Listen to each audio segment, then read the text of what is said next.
Ассаламу алейкум, Марва телеканалынын көрөрмандары жана ошондой эле Насыйкат радиосунун угармандары.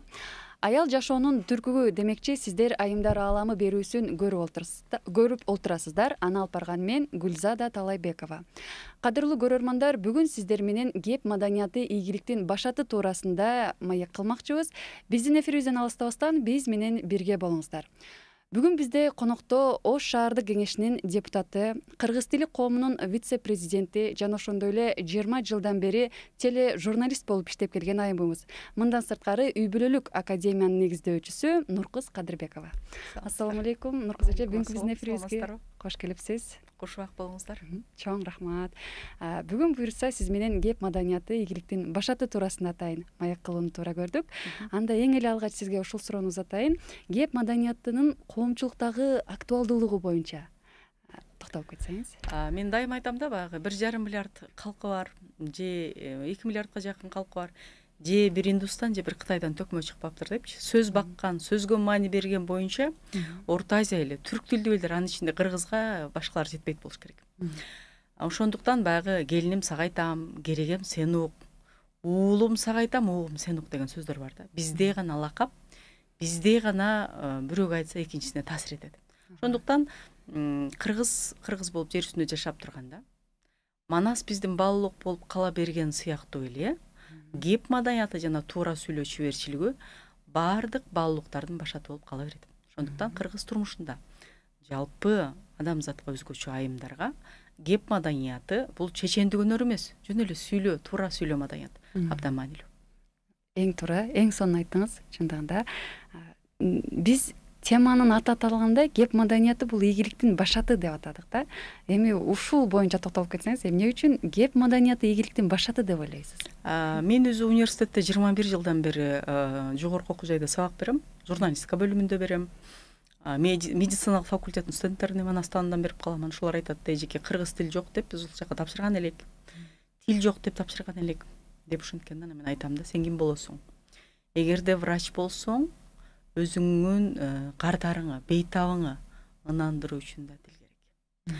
Ошону жооткотуу үчүн, психологиялык жактан жабырып калбас үчүн дагы тил керек.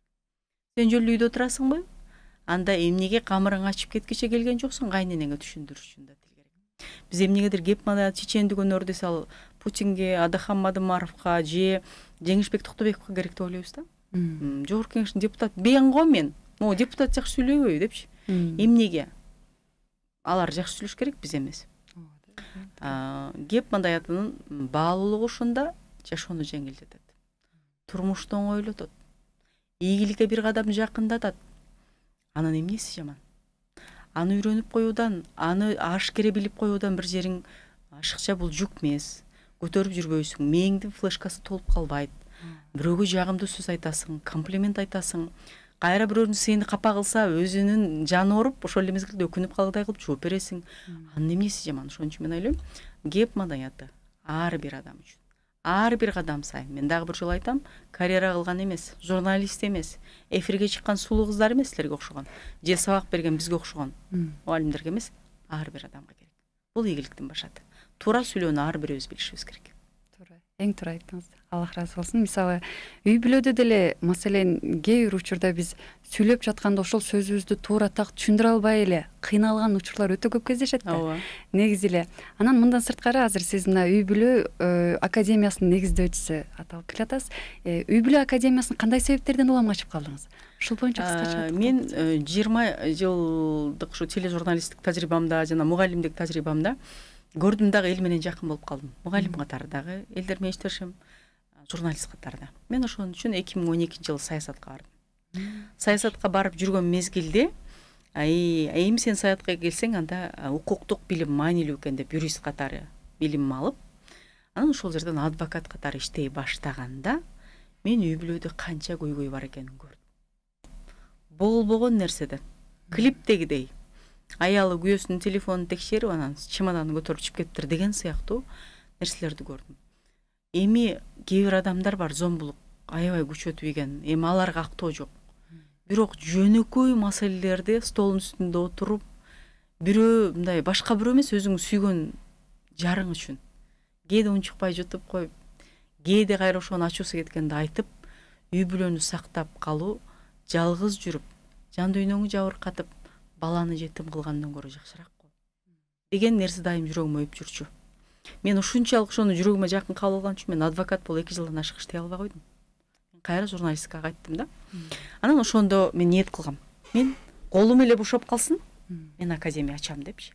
Тагдырдын буйругу экен, ушул 2020-жылдын символикалуу түрдө ушу 1-январынан баштадык. Азыр 3-поток бүтүрүп атабыз. Максат эмне? Максат айымдарды окутуу. Айымдарды окутуу эмне? Бул кызга 40 үйдөн тыюу деген аларды басмырлоо эмес. Алардын турмушта маанилүүрөөк экендигин 40 үйдөн тең эскертип, жардам берип, айтып турса, анын ийгиликтүүрөөк болоруна болгон эле жардам. Биз деле айымдарга өзүн табууга, өзүн сүйүүгө, башкаларды кемчилиги менен кабыл алууга жана эмоциясын көзөмөлдөө менен аял катары бир эле мезгилде 4 абалда боло алууга үйрөтүү ниети менен түзүлгөн. Аял өзүн тапса, аял өзүн сүйсө, ал балдарына сүйүү чача алат. Күйөөсүнө сүйүү чача алат. Сүйүү чачылган жерден сүйүү келет. Мисалы, сиз эгерде ажатканы тазалап иштесеңиз, канча жуунсаңыз деле ажаткан ажыттанасыз да. Эгерде сиз духи саткан парфюмерный дүкөндө иштесеңиз, кечке ошол жыттана берет да. Ошол сыяктуу эле аял өзүн жакшы көрүүгө, жакшы сезимдерге сугарса, ага ошол сезимдер ороойт деген нерсе менен ачканбыз. Кудайдан кулагы кубансын. Кудайга чексиз шүгүр айтам. Кабыл алуулар ушунчалык жакшы. Мен сиздерди окуп өзүмө таптым. Мен болбогон эле нерседен ушинтип жүрүпмүн деген нерселерди биз угуп атабыз. 4 багытта окутабыз. Башкы ураныбыз жаркырап жаша. Кантип жаркырап жаша десе, кеп маданиятын бил. Балдарыңа туура тарбия бер. Күйөө менен сүйлөшүүнүн тилин өздөштүр. Өзүңүн хоббиң бизнеске айландыр, себеби аялдын өзүнүн чөнтөгү болуш керек. Мен бетиме крем алат элем, анан тигиден көрө бул кремди койсом сулуураак болуп калат элем деп айтса, аябай бай эркекке деле жакпайт да. Анан Кудай Таала сага акыл көз бергенден үйдө бала карап отурсаң деле онлайн мүмкүнчүлүк бар. Хоббиң бизнеске айландыр. Максат коюп ошого умтул. Кандай сонуна Анжелина Джоли дүйнөнү кыдырып жүрөт деп отура бербестен, сен бол Анжелина Джоли. Аны үчүн максат кой. Андан дагы маанилүүсү бул туура тамактануу жана репродуктивдик, аял катары гинекологиялык маселелерди окутабыз. Дагы бир тренерибиз аялдын эмоциясын көзөмөлдөөнү окутат. Эмоциясын көзөмөлдөө бул абдан маанилүү. Эмоцияны көзөмөлдөөктөн ажырашуу, кылмыш, урушуу, инсульт, жүрөк оорулары, нерв оорулары жана ошондой эле башкаларга карата сенин туура эмес мамилең келип чыгат. Бири-бирин кайталабаган, бири-бирин толуктаган 4 тренер сабак беребиз. Мен өзүм жетекчи катары ушул калган тренерлердин сабагына чын жүрөгүм менен отурам. Баалуулук абдан жакшы. Бул мен ушул жерден байып кетиш үчүн эмес, аялдарга пайдалуу болсо экен деп ачканбыз.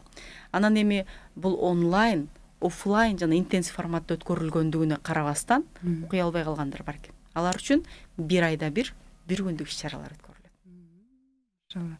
Өтө сонун.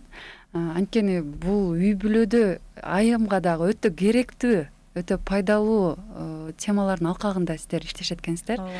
Анан эгер сыр болбосо кичине сурагым келип турат, негизи ушул үй бүлөдө кандай көйгөйлөр менен келгендер сиздерге, кандай көйгөйлөр менен чечип кеткенге мүмкүнчүлүк болду? Биз адегенде жөн эле айымдарды группасы менен дүгүнөн окутуп атканбыз. Анан жеке кабыл алууну баштадык, аргасы болуп калдык. Ошолордун ичинен мындай анализди бириктиргенде эң чоң бир 3 көйгөйдү байкадык биз. Биринчиси, соц тармактагы бардыгы сулуу жашоосун көргөзө берип, менде эмне ушул жашоо жок деп аялын өзүн өзү өгөөлөйт экен. Өзүн өзү өгөөлөгөндөн улам андагы эмоциялык абал төмөнкү толкундарга түшүп кеткенде, күйөөсү андан кача баштайт экен. Болбогон нерседен алыстоо. Бул биринчи көйгөй. Экинчи көйгөй, аял, мен эми аял болдум, мен өзүм күйөөмө, балдарыма, кайын журтума багытташым керек деп иш кылып, тамак кылып, нан кылып, ушинтип отуруп, мен үйдө элемин да дегенден улам өзүн карабай коюп, анан эркектер көчөдөн эксклюзив менен сулуулук издей баштап, анан ыза пайда болот экен. Мен ушул деп жүрсөм, көчөдө бирөөнү кандай, караганы кандай деп. бирок эркек психикасына, эркек өзүнүн табиятына бул сыйга отурат, караба деп буйрук бере албайт да. Көз карайт. Ошон үчүн үйдө отуруу менен өзүнө кам көрүп сулуу болууну бул экинчи көйгөй экен. Үчүнчү көйгөй сеники жана меники.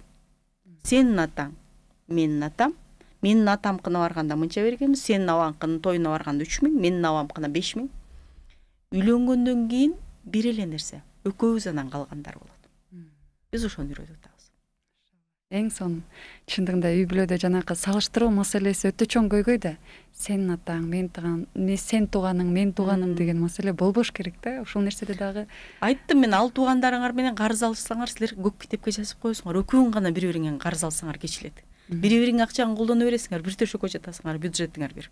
Ошон үчүн экөөң анан калгандар болот деп мактанып кетсем болот, шүгүр катары айтсам болот. Биз кабыл алып 81 жуптан биз 68-ин жашап атат азыр. Машалла. Сиздерге терең ыраазычылык билдиребиз. Ишиңиздерге ийгилик. Ушул жаатта дагы да болсо биздин үй бүлөлөрдүн туткасын мындайча айтканда кармап ушундай жаатта себепкер болуп жүрө бериңиздер.